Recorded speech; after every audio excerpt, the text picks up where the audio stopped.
Welcome বন্ধুরা, তোমাদের সবাইকে স্বাগত আমার নতুন একটা ব্লগে। আচ্ছা, তোমরা কারা কারা পর্ক খেতে ভালোবাসো একটু কমেন্ট করে জানিও। এটা কিন্তু একদম বাড়িতে তৈরি করা হোমলি রেসিপি। আর হ্যাঁ, আমি কিন্তু পর্ক সব জায়গা থেকে কিনি না, আমি কিন্তু জায়গা বেছে দেখে তারপর কিন্তু পর্ক কিনি। সেটা হচ্ছে তোমরা বেস্ট হয় যদি হরিণঘাটা থেকে নিতে পারো। হরিণঘাটা রয়েছে, যেখানে তোমার ভালো রকম, বুঝতেই তো পারছো পর্কে অনেক রকমের ইনসেক্টস হতে পারে যেটা শরীরের পক্ষে ক্ষতিকারক। কিন্তু হরিণঘাটার পর্ক আমি বলবো নিঃসন্দেহে চোখ বন্ধ করে বিশ্বাস করতে পারো।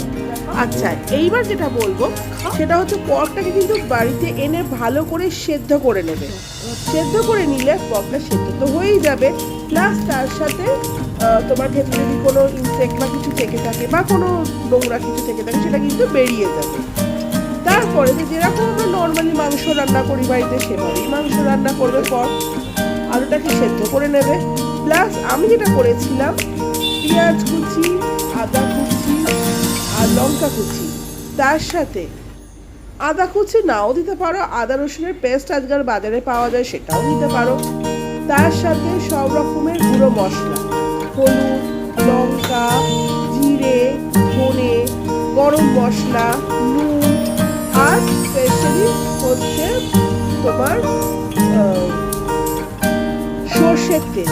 এই রান্নাটা করবে কিন্তু সর্ষের তেল দিয়ে ভালো করে ম্যারিনেট করে মোটামুটি আধা ঘন্টা মতো রেখে দাও।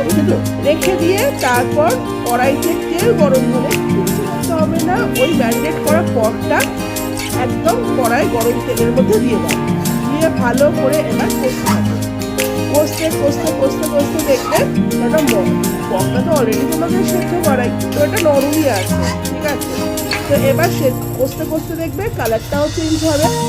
এবার কষতে কষতে তেল